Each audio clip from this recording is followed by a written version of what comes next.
Everybody, thanks for joining us on our weekly AJA Zoom event, and welcome to any new people joining us this week and this year. We also have people watching on Facebook and some who listen to the audio replay, which is broadcast every Thursday at midday and Sundays at 4 p.m. on J-Air Community Radio.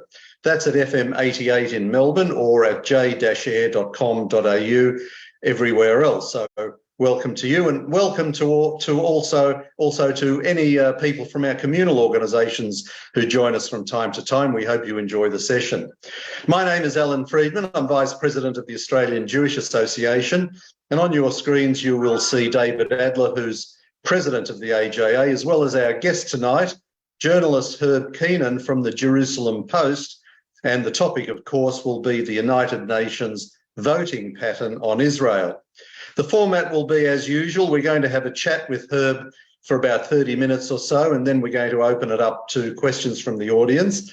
And just a reminder that if you do want to ask a question, we ask you to raise your hand electronically so that we know that you want to ask a question. And the way to do that is click on the reactions icon down at the bottom of the screen. You can place written questions on the chat function, and Robert Gregory, our Director of Public Affairs, will read some of them out during question time. Okay, a few weeks ago, the United Nations does what it often does, and that is pass a resolution against Israel, this time referring to Israel's, quote, occupation, settlement and annexation of Palestinian territory, and referring this to the International Court of Justice for an advisory opinion. We're all too familiar with this repeating pattern of singling out Israel for criticism, and we do tend to get a bit bored with it as nothing ever changes, or does it? So we thought this would be a good opportunity to try to unravel what goes on at the UN and work out who Israel's friends really are. In fact, it raises the very question, what constitutes a friend of Israel in the United Nations? To help us unpack this convoluted issue, we're delighted to be joined by veteran journalist Herb Keinon from the Jerusalem Post, who is a senior contributing editor and analyst. He writes extensively on diplomacy, politics and Israeli society. Herb has been at the paper for 15 years and lectures widely in Israel and around the world on those subjects. Originally from Denver, Herb has a BA in political science from the University of Colorado and an MA in journalism from the University of Illinois. He's a regular visitor to Australia, and on behalf of the AJA, I'm delighted to welcome him to this audience. Herb, thank you for your time, and it's great to have you with us. Thank you. Thanks for having me. Herb, just before we get into the United Nations, I just want to ask you if there have been any further developments following the terror attack in Jerusalem last Shabbat. Has anything more happened? Look, I mean, there hasn't been any developments per se. I mean, thank God there hasn't been any follow. Whether it was a follow-up attack on Shabbat. I mean, the attack in the synagogue took place on Friday night, and then on Shabbat there was an attack in the city of David. But since then, thank God, there hasn't been any new attacks. But things are tense. I mean, things are tense. The security alert is very high. The new government is trying to put together some kind of steps, a package of steps to try to make sure that they'll be able to tamp down the terror. But it's tense. It's a tense time. Ramadan is coming up in March. Right, Ramadan traditionally has been a time where you see an up spike in violence.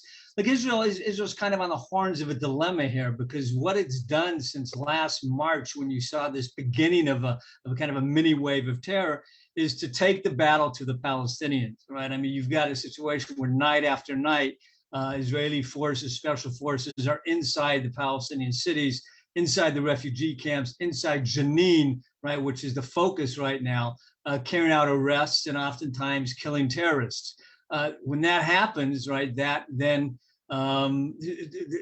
spikes or triggers on the types of attacks that we saw on Saturday night. Now, there's some people who would say, or there's some in the world who say, well, if Israel didn't go into Jenin and kill the terrorists there, then you wouldn't have had this thing on Friday night.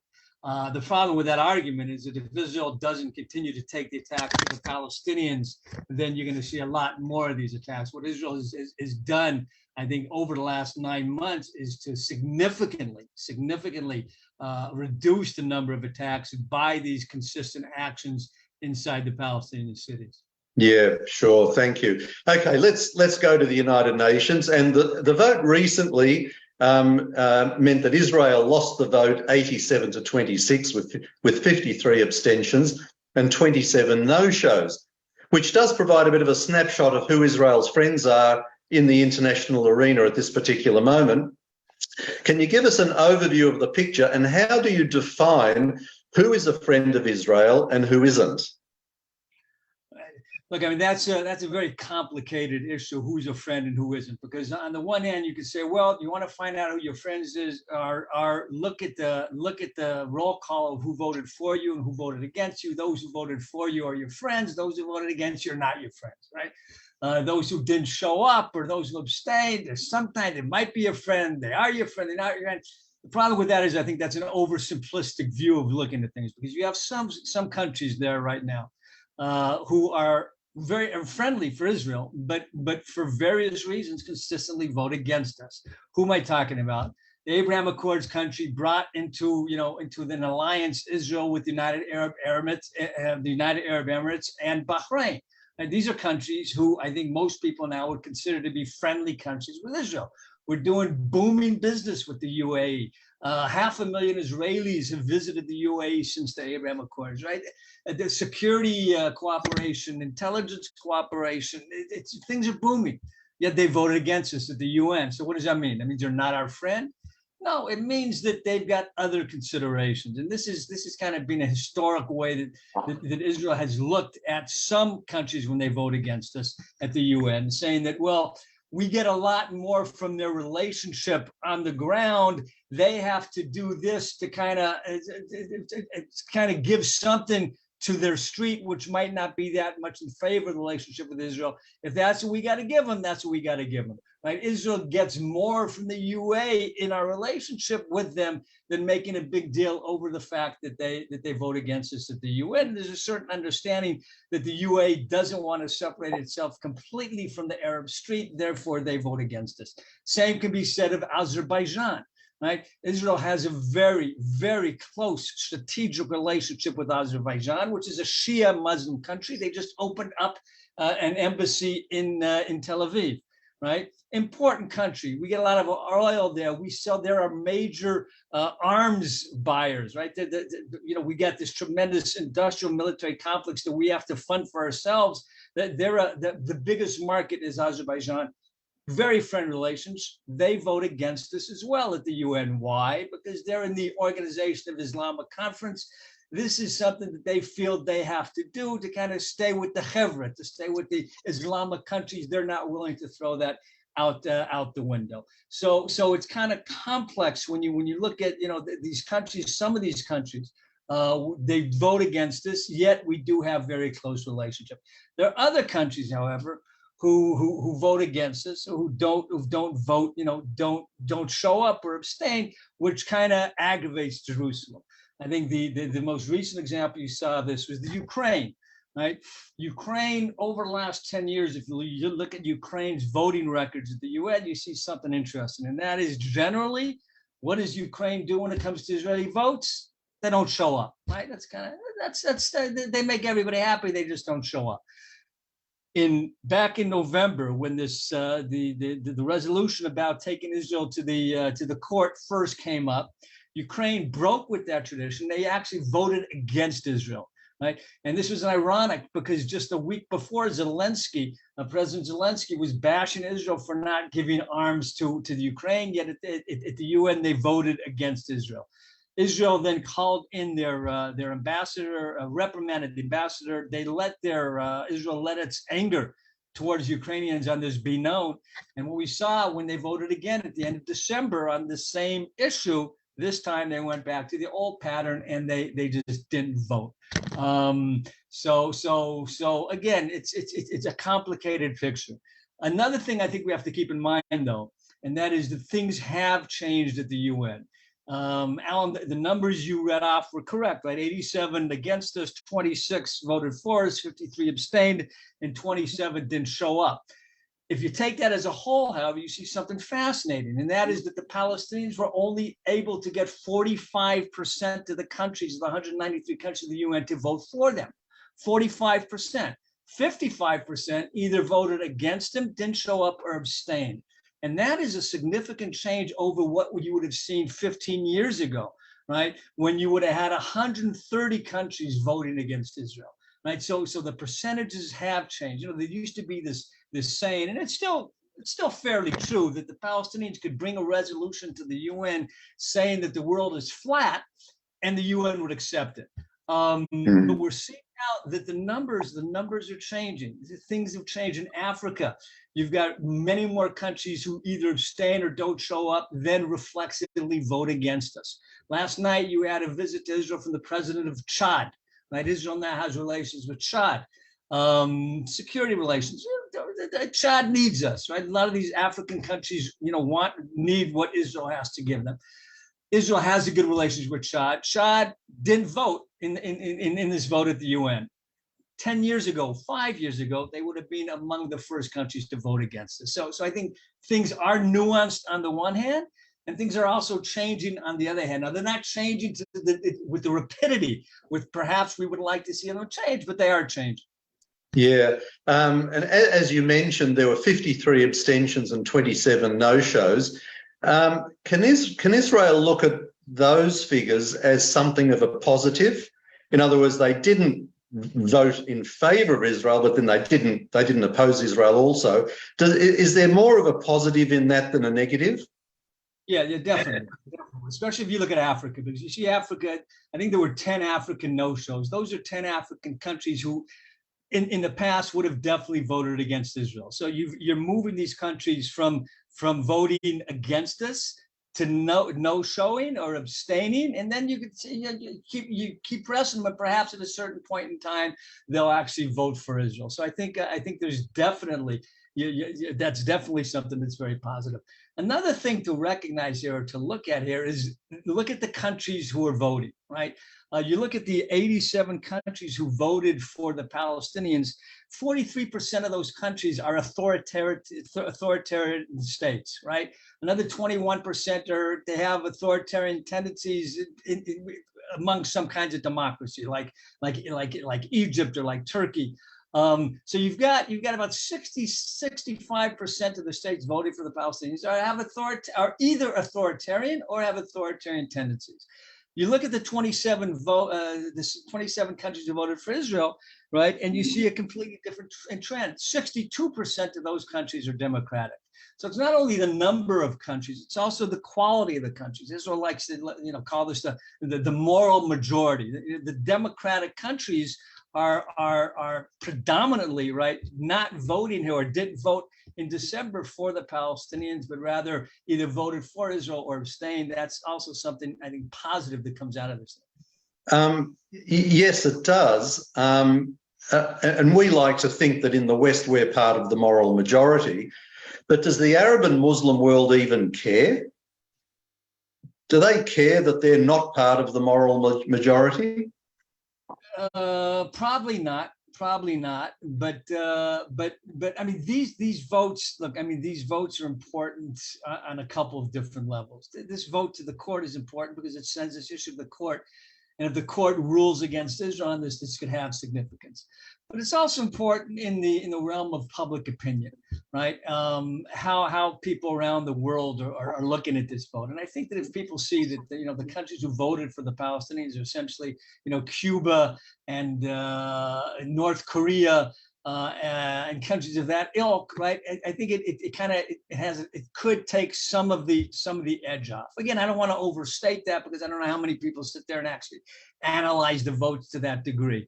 But for in the governments are looking at who's voting for the Palestinians and who's voting against the Palestinians, and I think they do take note of the fact that you've got the authoritative countries in the world voting for them, and you've got the democracies either voting for Israel or abstaining for the most part. Hmm. And the resolution extensively referred to the Temple Mount by its Muslim term, erasing more than 2,500 years of connection between the Jewish people and Jerusalem. This is a blatant whitewashing of history. Should Israel be worried about this, or are we just always going to have to deal with it? Look, I think it's something that's it shows where the UN is coming from. This isn't new, right? The UN repeatedly whitewashes Israel's connection to the Temple Mount. I think this is something that definitely should worry Israel. It should concern Israel, and I think that Israel has to stand up and continuously push back against it. Right? I mean, the attempt to erase any Jewish connection to the Temple Mount is pernicious, and it's something that Israel can't let stand. So I think that whenever this does happen, Israel's representatives and those who support Israel abroad have to, make it clear that this is just falsifying history. This is something that's the revisionist history, and we can't allow this to pass unnoticed. So I think they do make a stink over it. Unfortunately, not everything that we make a big issue about, our opinion on it is accepted, and I think this is one of those cases. Yeah. Okay. So let's start with Australia, and with our government declaring its intention to recognise a Palestinian state during its term of office, this audience would consider our government to be hostile to Israel, with the potential to be very hostile. Yet we voted with Israel on this issue, dismissing all the favourite buzzwords like occupation, settlements, and annexation. So, how do we understand where Australia is at the moment? Look, that's a good question. I'll have to defer to your guys' expertise on that rather than mine. I would say that this is that the Australian vote, as welcome as it was, I'm not sure that Israel is counting on that going further, right? I don't know if it's a anomaly or it takes time for policy to trickle down. But considering what Canberra has said about a Palestinian state, considering the composition of the government, I'm not sure that Israel is counting on the fact that this voting pattern will continue, and that they might not abstain rather than vote for Israel in the future. Look, you see this in a number of different countries. A lot of times the votes just switch with the change of government. India, for many years, was virulently opposed to Israel at the UN. Over the last 10 years since Modi came into power, they've changed the votes, and they now don't necessarily vote with us, but they abstain, and that's a big deal. Another country that voted in a way that you kind of wondering, kind of like Australia, was Brazil. Brazil voted for Israel in this last vote. I think that's the last time we're going to see Brazil vote for Israel in quite some time because of their change of government. Italy voted for Israel this time because they have a right-wing government. Sweden, it used to be that when people ask me, well, who are friends in Europe and who are not our friends in Europe? Leading the pack of countries who were not our friends in Europe, at least in my mind, was Ireland and Sweden and Belgium. Sweden's no longer on that list, right? Sweden abstained on this vote, which I think was pretty significant. Why? Because they had a change of government, and they have a coalition with a very strong right-wing government. So a lot of it depends on the politics at the moment in those countries. It's true in Brazil. I think it's going to be true in Australia, and it's true elsewhere around the world as well. Austria. 10 years ago, Austria would have led the charge against Israel. Now Austria voted for us. Why? Because they have a very favorable government and have had a favorable government there for about the last 7 or 8 years. So it depends on the internal politics in a lot of these countries. Yeah, I'll bring David in to ask his couple of questions. But just before I do, Herb, do countries lobby other countries to vote in support of them? Is this something that Israel would be doing, in the diplomatic rooms? Yeah, most definitely.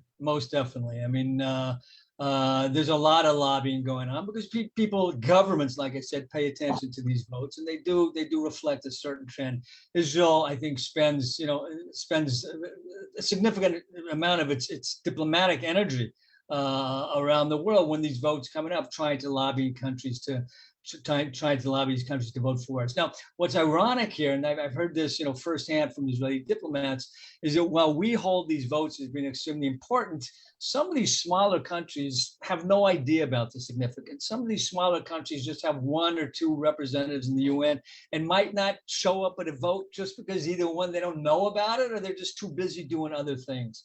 So it's important for Israel to make known to these countries the importance of those votes for Israel. I think there are 2 areas where Israel has to concentrate on. Number one is Africa. Right, there are a lot of countries that are very favorable to Israel in Africa right now. I think 4 countries voted for us, 10 countries abstained. The number of other countries didn't vote. I think these countries now are waiting to see what they can get from Israel, the tangible things they can get from Israel in the relationship. When they get those tangibles, I think that they might be willing to move the voting patterns or to shift their voting patterns. The other continent to watch is Latin America, South America, because South America is changing a bit. You've got Bolsonaro, who was defeated in Brazil. Colombia used to be a very pro-Israel country. They've had to change the government right now. They voted against us. Mexico voted against Israel. So I think Israel has to, try to lobby these countries and tell them the importance of these types of votes to the relationship. A number of years ago, when I was following Bibi and Netanyahu on one of his trips, he said that he is going to start to expect countries to show their friendship towards Israel by the way they vote. And that'll be one of the measures. And it'll be interesting to see in his, now that he's back in power, whether he's going to stick to that. I'll give you another quick example. That is Vietnam. Israel has tremendous economic ties with Vietnam. Also, they buy a lot of our military stuff. Yet they too continue to vote against us. I think that's a country that perhaps if Israel would impress upon the Vietnamese importance of these votes to us, then maybe that could have some kind of dent. And would that be a personality thing? Someone like Bibi Netanyahu might take a bit of a stronger approach than perhaps somebody else. So would that be possibly the way he would approach it? It could have to do something with personalities. I mean, Bibi was very, Israel's standing in the world changed light years from 2009 when Bibi first came into power until today. Right, our situation today is completely different. Our situation in Africa, in Asia, with India, with Singapore, with Japan, the relations took off. A lot of that is to be credited to Netanyahu. And now that he's back in power, I mean, he's a man, I think, who understands the importance of having these relationships around the world.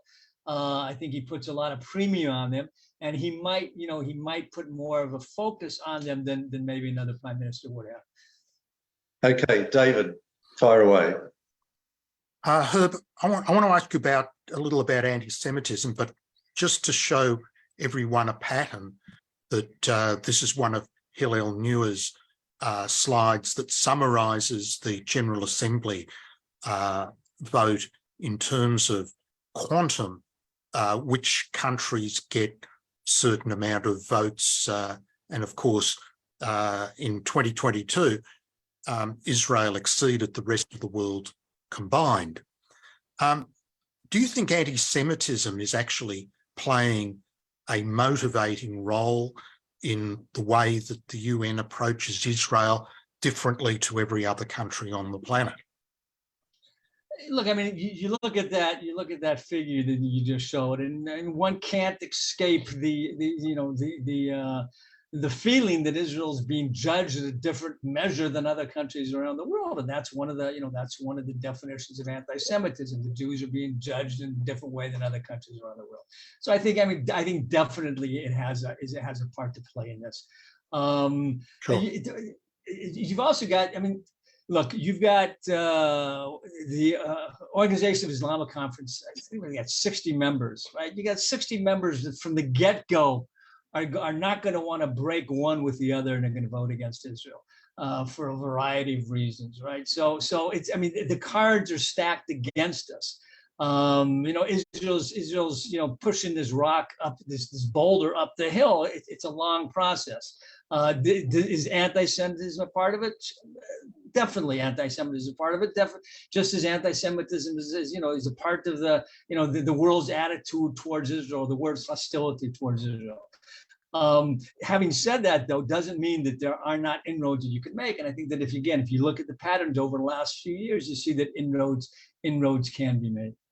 The corollary, Herb, is we are seeing, as everyone here knows, a rise in anti-Semitism generally in many parts of the world.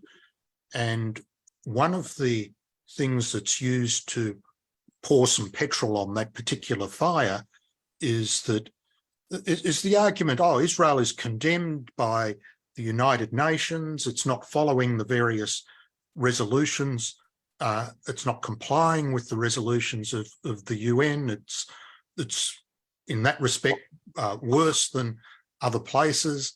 How do you respond to that the UN is actually weaponizing anti-Semitism? Look, the UN, like I said, the UN is stacked up against Israel. And as a result of that, it is able to pass things that about Israel, which it's not going to, do when it deals with other countries. It's easy to go for Israel. It's easy to use Israel as a target, right? It's a lot less complicated than if you want to, take a resolution against Russia. Also, because number one, because you have an anti-Semitic sentiment against a Jewish state, and number two, because it's small. Right, you want to pass a resolution against Russia, it's a big deal. You want to pass a resolution against Israel, it's a much easier thing to do. It's low-hanging fruit, and you go for it. There's another thing when you talk about anti-Semitism. I think there's another thing involved here as well, and I think you see this. I humbly say again, I'm no expert on Australia, but I think you can see this in Australia as well. Australia's got a big influx of immigrants. A lot of these immigrants coming from Pakistan and from Lebanon, I understand. Right, those immigrants are educated in those countries with anti-Semitic texts. Right, so they're taking that with them and they're going to Australia. And it's not only a problem in Australia. You have the same type of problem throughout all of Europe, where you have this big influx of Middle Eastern immigration, and they're bringing with them this inherent, this inbred hostility, this anti-Semitism towards Israel.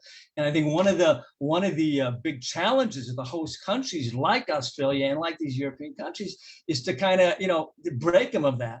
And that's no easy task. And that's something that's a challenge that these countries face, and that's a challenge that Israel is going to have to kind of press these countries to take on head on, because that's a real problem. Yeah, look, you did right, and also those particular communities are accumulating their own political power and influence. Alan, back to you. Okay, just before we go to the audience questions, Herb, I just want to pick up on that last point you were making. So it seems to me that Israel might take the view, well, a lot of those countries are anti-Semitic, and we don't think we're ever going to change that, but we're going to try and win you over by encouraging you to do business with us. Is that in a nutshell what's happening, Herb? Look, I'm not sure. The whole world isn't anti-Semitic and against Israel, right? I think that's an oversimplification. I think you have anti-Semitism. It is a factor. It is a factor in how certain governments operate. It's definitely a factor in the United Nations. But I don't think it's fair to say that the whole world's anti-Semitic and that's why they don't like Israel. What Netanyahu was able to do during his previous tenure was, look, I mean, the assumption up until that point was Israel cannot have good relations with a lot of countries because of the Palestinian issue. Not only countries in the region like the Abraham Accord countries, but also, India and Japan, Singapore. These countries aren't going to want to deal with Israel because they're afraid of the fallout that they're going to get from the Arab countries, that they'll lose their trade with them. South Korea is a great example of this. What Bibi was able to do was he was able to leverage Israel's added advantages, right? And go to these countries and say, you know what, guys, we have things that you need. right? We're expert at things that you need. And it's true. What are we expert at? We're great at high tech, right? We're great at securing borders. We're great at water management. These are all things that these countries need. And I think he succeeded in a large degree in getting these countries to understand that, okay, they might not agree with Israel on the Palestinian issue, but we should work together because Israel can give us things that we need. And I remember growing up in Denver, Colorado, under the, in the 1960s, and the only thing that Israel had to offer the world was the Jaffa orange and the Uzi submachine gun, right? Yeah. Things have kind of changed a great deal since then. And our relationship with these countries in Asia, in Africa, also to a certain degree in Latin America, it's not because these countries have all of a sudden become Zionists, right? They're not Chovevei Zion, but they realize that we got things that they need. We might as well work together. And I think that's that's where you want to go here. You want to keep pushing on our advantage, what we can give that brings the countries closer together. That's why we have this relationship with the UAE and Bahrain. Right? They haven't fallen in love with Zionism, but they realize that we're important to them for their ability, number one, to counteract against Iran, and number two, to move into the future. So they want to have a relationship with us, and they're willing to kind of put the Palestinian issue to the side to a certain degree. But then when it comes up at the UN, they're going to take that opportunity to show that they still, they haven't thrown the Palestinians to the wolves, and they're still going to vote against us. Yeah, okay. If you're listening on J-Air, this is the Australian Jewish Association Zoom event, which we have every Wednesday night. Our guest tonight is journalist Herb Keinon from the Jerusalem Post, and we're speaking to him on the United Nations voting pattern on Israel. I'm just going to hand over to David, who's going to play a quick ad and then tell us what's coming up next week. Okay, Alan, this is the promotion for our wonderful trip to Israel. If you are thinking of going to Israel this year and have not yet booked after this event, go ahead and do it. Here we go. Hi everyone, this is Alan Friedman from the Australian Jewish Association. I just want to remind you about our mission to Israel later this year. It kicks off on Wednesday the 3rd of May, and for 8 days you will be treated to a range of sites, information and lectures on the politics of Israel, but definitely not from a left-wing perspective. We are inviting you to join the AJA team of David Adler, Robert Gregory and myself for an all-inclusive tour of Israel that promises many unique and exciting experiences. You can find all the details on the webpage, so if you are looking for something special to do later this year, we would be delighted to have you join us. Please visit the mission link for further information.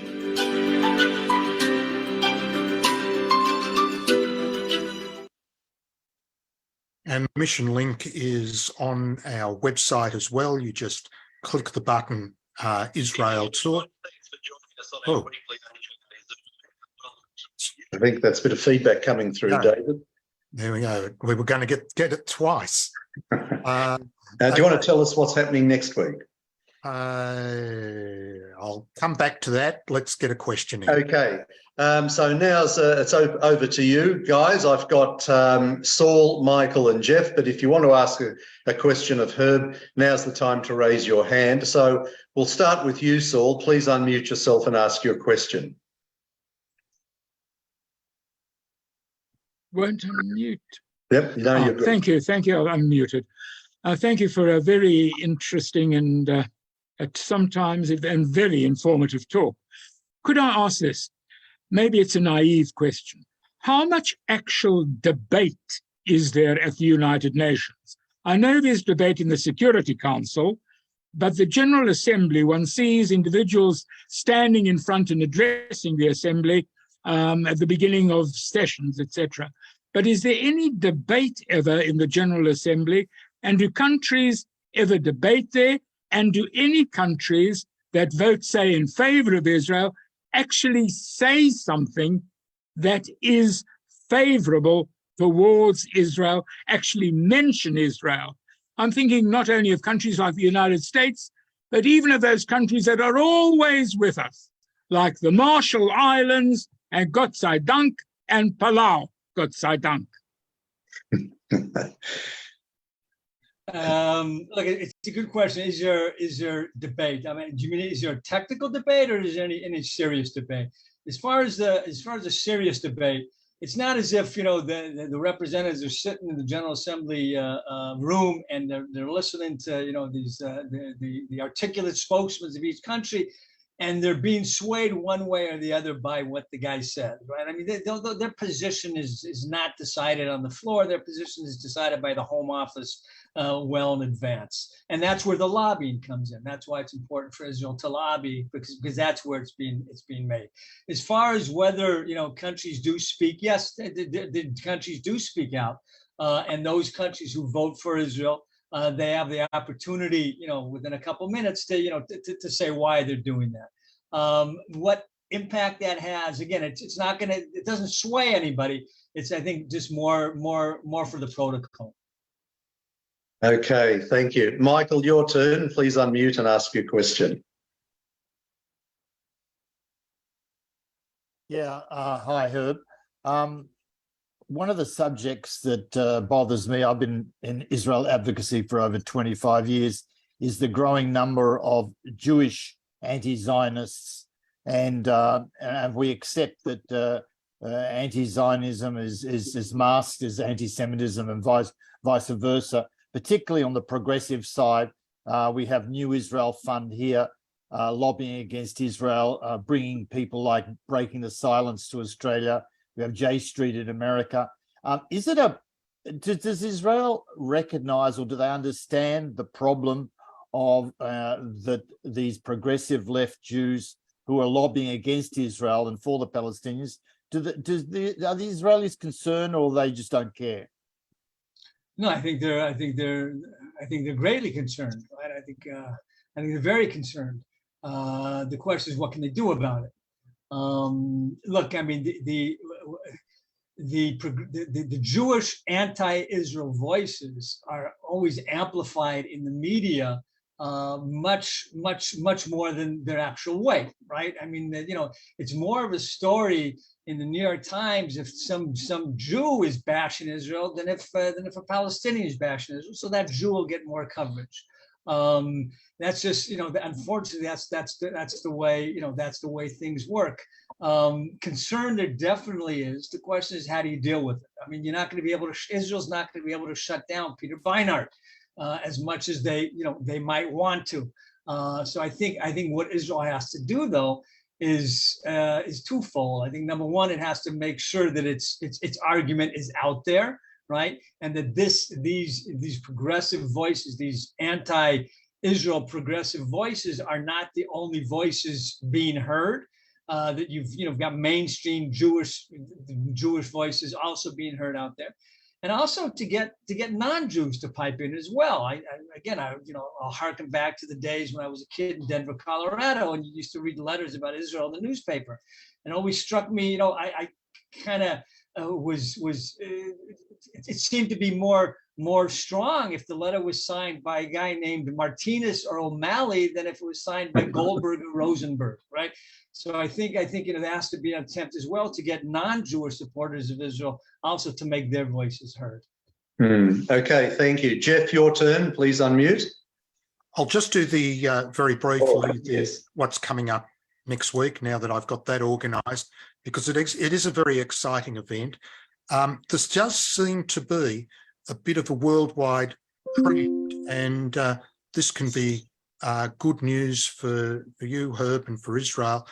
There are a few organisations around the world that are forming that are taking a more principled stand in Israel advocacy and Jewish values.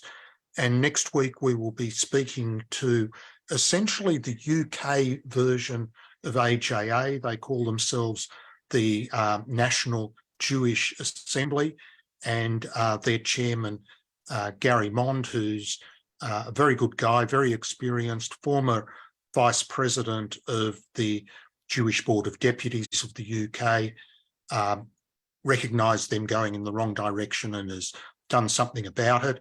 A bit of a familiar story here, but he will be our guest next week. Okay, and what do people need to do if they want to support AJA? Oh, you want cover that? Of course, go to the website, make a donation. If you're not yet a member, join, and for the daily news and views, follow the Facebook page. Okay, thank you. Jeff, you need to unmute yourself and ask your question. Fire away. Shalom, Herb. Maybe the Israeli spokesman, when they had an opportunity to speak uninterrupted at the United Nations, maybe they could ask the more totalitarian regimes, including the Palestinians, they should forsake the idea that they don't have to keep the treaties. Arafat was infamous for that, and the Treaty of Adubia doesn't lend much credibility to them, because according to that, they're allowed to lie to their enemies if it suits them. So why isn't this ever mentioned at the United Nations? That should actually have some gravitas for Israel, by pointing out that Arabs are virtually and certainly are allowed to lie if it favors the population. Okay, what do you think, Herb? Look, again, I'm not sure that Israel doesn't bring up very salient points such as that. I mean, I'm not sure, that particular point is brought up, but I mean, I think Israeli spokesmen over the years at the UN, you got some articulate spokesmen at the UN over the years, they do bring up these arguments, but we shouldn't fool ourselves in thinking that we're going to have that this is a kind of a neutral debate, and that if you pull out a winning argument, right, that you're going to win over the sides, you're going to sway the sides. It's not going to happen. That's not the way it works at the UN. So I think again, we have to get the important points out there. You have to get the Israel's position out there. You have to do it well. You have to do it articulately. But you should also realize that there's limitations. I mean, I speak often abroad, and people say, always complaining, many times rightfully, about Israel's Hasbara. Why is it that Israel's Hasbara is so bad? And my counter argument to that is, to a certain extent, Bibi Netanyahu is probably the most articulate spokesman for Israel and Israel's cause that the country's ever had, maybe with the exception of Abba Eban, right? I mean, his argument is out there, right? And it's out there in fluent English, and it's out there with examples, and it's out there articulately. And it doesn't win over the day, because people just aren't listening to the argument, and they want to hear the argument, not convinced by the argument, or they have their predispositions. It's important for Israel to get their argument out there, but we shouldn't have any illusions that if we just do that, then people are going to agree with us, because there's a lot of other things are involved there which is explaining why they don't agree with us. One of those being what David mentioned before, anti-Semitism. A lot of reasons. So again, get it out there, but be realistic about what an argument itself is going to be able to accomplish. Yeah, I'll come to you, Robert, but I just want to mention it. I recall that my wife and I visited the United Nations, it must have been 6 or 7 years ago, and it was very interesting. We had a very nice tour, but as we walked around the corridor in that circular auditorium, there were these poster displays promoting Palestine. And then we went inside with the tour guide, and she made a point of pointing out where the Palestinian person is going to sit, and that when they become full members of the United Nations, they're going to move from behind the barrier to in front of the barrier. And it really it seemed as if the whole place was very much a force for promoting the Palestinian cause. Is that generally how you might think of it, or was that just perhaps the time that I happened to visit? What do you think? Look, I think what the Palestinians have very successfully been able to do is to make their cause, right, the cause of the left, the cause of the progressives, the cause of the of the socialist countries around the world. That's the cause, right? Free Palestine has become, to this generation, what Free Mandela was when I was in college. And you see that reflected on college campuses, and you see that reflected in the UN, right? It's the shik, it's the revolutionary elan. That's the progressive shik issue of this day. And Israel, is got to try to counteract that. But it's a tough challenge. Yeah, okay. Robert Gregory is our Director of Public Affairs. So, Robert, have you got some written questions you want to put to Herb? Yeah, thanks, Herb. Very, very informative. Just a couple of questions. So we often see that Israeli foreign ministry staff seem to be on strike. And, with the budget that Israel spends on, for example, military, wouldn't it be a good investment maybe to invest a lot more in diplomacy, even to have an embassy in every country or something, or every country who has diplomatic relations? How much would that cost? And would that be a worthwhile investment considering some of the other expenses? Yeah, it's definitely a good question, and it's a legitimate question. Yes, I mean, the short answer is yes, Israel should be spending more on public diplomacy than it does. And this, though, gets into questions of internal Israeli bureaucracy and internal Israeli politics. The foreign ministry is a weak ministry in Israel, right? It's a weak ministry. It has been for years. Right now, you've got a foreign minister, Eli Cohen, who's going to be in the job for a year. Then another guy is going to come in for 2 years, Yisrael Katz, and then he's going to come back for another year. That's no way to run a foreign ministry. You need some guy who's going to be there and who's going to fight for budgets and fight for the diplomats inside the ministry. This is part of turf wars inside the Israeli political system. Who runs foreign policy? Is it the foreign ministry, or is it the Mossad? Is it the defense ministry, right? I mean, the defense ministry and the Mossad for years ran Israel's relations with countries in which we didn't have foreign relations with, right? The Arab countries. The prime minister's office wants to be in control of the relations with the important countries, with Washington, right? Bibi wants to have a relationship, wants to be in control of the relationship with Russia. So the foreign ministry, to a certain extent, has been pushed aside. And it doesn't have anybody really advocating for itself, for the budgets that it needs to do the things that it needs to do. The question about whether the country really needs an ambassador in every state that has a relationship, I'm not sure that's necessarily the situation, but I think that Israel has to look at the map and the changing map, and it has to kind of reassess where it should put its resources. Right? Does Israel really need now an embassy or a consulate in Marseille? Or maybe should they take that and put that, the resource from that, put that in another country, an African country where we don't have a big enough representation, and which, talking about what's going on at the UN, that continent is very important for us in the future. So I think again, you've got two problems. Number one, the ministry is not a well-respected ministry inside the Israeli government. It doesn't get the budgets. It doesn't have a champion, right, for it, which is why these guys are always going on strike. And the second thing is, okay, given the pie that you have to look at it and ask yourself whether you're using those resources the right way. And I think an argument could be made that some changes need to be made there.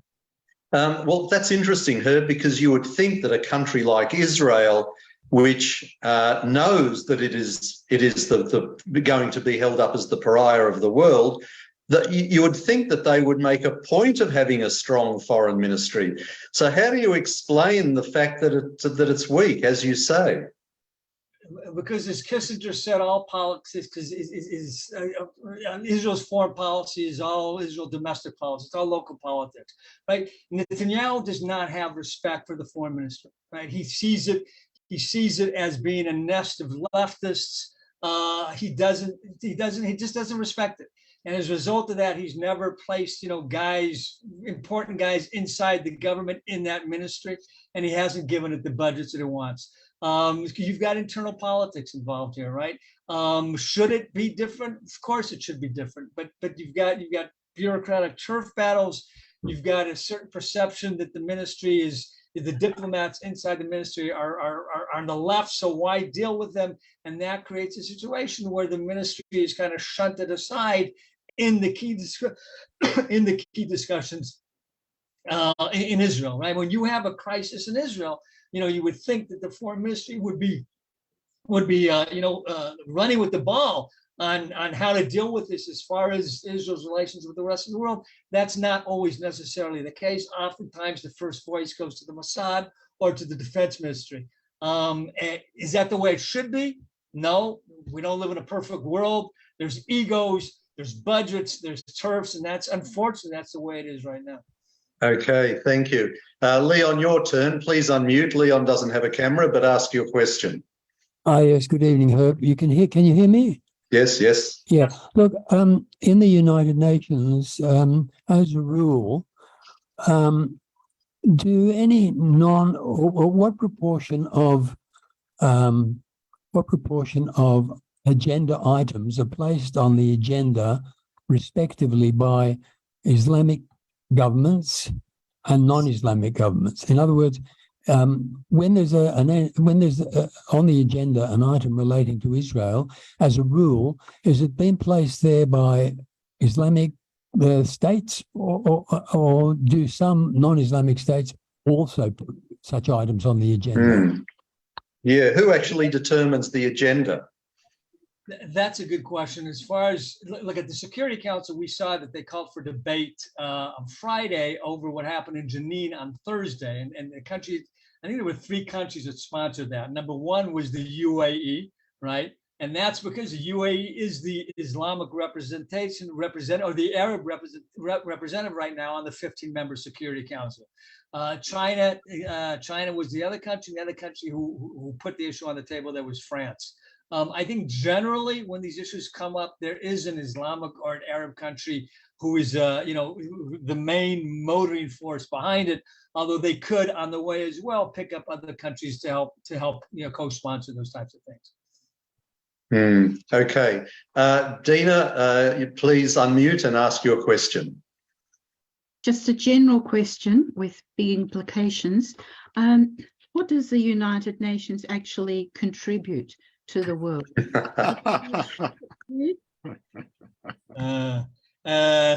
That's a good question. They give a lot of people some jobs. That's true. Look, I mean, a mind game. Like, let's do a mind game here. Let's take Israel out of the equation, and the way Israel's treated in the United Nations out of the equation. Is it better, or is the world a better place with the UN, or would the world be a better place without the UN? Forgetting about Israel for a minute, right? Is it good that there's a body that deals with these issues, or not, because they can't really agree because it's all political anyhow? I don't know. That's a legitimate question. I think to a certain degree it all depends on one's own political, where one is coming from politically. Herb, I remember a few years ago, and it was probably around the time that you were last in Australia, that there was a man in America, Edwin Black, who was trying to build a case for starting an alternative organisation to the United Nations, and it didn't seem to work. Do you have any recollection of that, and what do you think of it?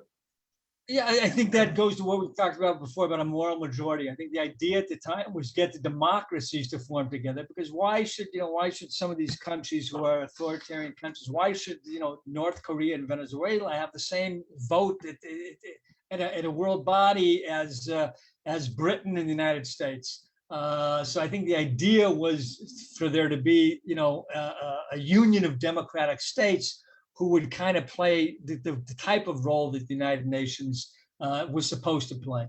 I don't know what came of that idea. But that's the weakness of the UN, that every verstunken, country has the same vote.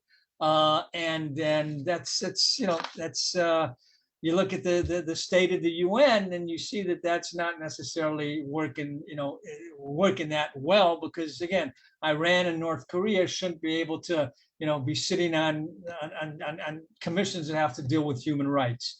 So there's definitely a lot of room for improvement. I don't know what happened to that suggestion by No, it just seemed to fizzle out. David, I think you've got something else that you want to ask Herb. Well, I wanted to show Herb something. This is the electronic version of the Australian newspaper today, and the article from Bibi has just disappeared. Oh, here it is. You can see a little bit of it here, and it says, showing why he's still king of Israeli politics, Benjamin Netanyahu, etc. So our perhaps leading foreign policy writer is a guy by the name of Greg Sheridan in a major national newspaper, has today reflected exactly what you have said about Bibi's standing on the world stage. So I thought that was interesting reinforcement. And I'll just make another observation that you mentioned that the Department of Foreign Affairs in Israel was seen perhaps by the Prime Minister as a nest of leftists, I think was the term you used. It seems to be perhaps a trend worldwide. You could say the same about the UK Foreign Office having a proportion which are hostile to Israel. You could say the same about the State Department in the US, and you could frankly say the same about our Department of Foreign Affairs and Trade in Australia. I know there are people that are hostile to Israel. So that does seem to be a particular issue in terms of international diplomacy for Israel. Yeah, Herb, so is Bibi probably the best person to advance Israel's cause at the UN at the moment? Look, We'll put it this way: how did his predecessors go? Now that we reflect on those few years and think about Bibi going forward. Look, it was interesting because Bibi's been the prime minister. He was the prime minister from 2009 to 2021, and then he took a break. There was a break of about a year and 3 months, and now he's a prime minister again. And I think there was a certain impression that the Likud and Netanyahu were trying to present, and that is that if he leaves the stage, internationally our status declines precipitously, right? And that didn't happen, right? I mean, the trajectory, Israel's trajectory on the world stage really didn't change that dramatically in that year that Bibi wasn't around, neither for the better or for the worse, right? There was a certain expectation among some that, well, among the liberals, the progressives in America who used to cloud their anti-Israel feeling, saying, well, we're not really against Israel, we're just against Bibi and the right wing. Well, you had a rainbow coalition in Israel of the right and the left, the Jews and the Arabs, and that didn't necessarily reflect itself on any less criticism among the progressives towards Israel, right? So that kind of showed you that it wasn't Netanyahu that they were griping about. It was Israel that the real problem was with. And also our position in the world stage, our relations with India, our relations with China, those relations weren't really harmed by the fact that Netanyahu wasn't there. I think what Netanyahu did was Netanyahu put foreign relations and an ability to form alliances with Israel very much in the front and center of the policy, and those who came after him then kind of carried on with that. But you didn't really see that much of a change of trajectory, except in one area, and that's with the EU, because Bibi kind of gave up on the EU. He's kind of said that they're against us, they're kind of stacked against us. I'm going to build these mini alliances inside the EU with the Visegrad states, with Hungary, with Slovakia, certainly with Greece and Cyprus, to kind of cut them away from Brussels. Brussels had a much more sympathetic view of Yair Lapid and Bibi Netanyahu. So I think Israel's relationship with the EU institutions in Brussels might have improved a bit under those guys than they did under Netanyahu. But otherwise, you didn't really see that much of a dramatic change. Because I think what's important to note here is that it's not about the personalities as much as about the countries, right? The U.S., the U.S., Russia, all these countries around the world, they want relationship with Israel, not necessarily with the prime minister, again, because of what Israel brings to the table. And I think that's, I think from an Israeli perspective, that's good. We want to believe that our relationship with the world is going to outlast who's ever the prime minister, because we go to elections quite a bit and those prime ministers might change. We want to make sure that the relationship, Nagid, with India, right, doesn't go down the tubes just because Netanyahu is voted out of power. And yet Netanyahu has a very close relationship with the Indian Prime Minister. So, I mean, you would think that this would enhance the relationship, wouldn't you? Or are you saying that at the end of the day, it really doesn't make much difference? The personalities are very important, but they're not all important, right? Interests are important. India and Israel have mutual interests that they want to move forward, regardless of who's going to be the prime minister. Now, the personality of the prime minister might, or the chemistry, the chemistry between the prime ministers might move these things along at a swifter pace. Right. But those interests are going to remain, whether it's Netanyahu as the prime minister dealing with Modi or whether it's Bennett as the prime minister dealing with Modi. And we saw that, right? The relationships with India remained pretty much the same. They didn't improve greatly, but they didn't go down the toilet as well. So I think, interests between states are extremely important. Those interests don't necessarily change overnight just because you have a change of a prime minister. Yeah. Okay. Look, we have come up to time. So, Herb, Keinon, I want to thank you very much for joining us. I think what we've learned tonight is that international politics is very complicated, as if we didn't know.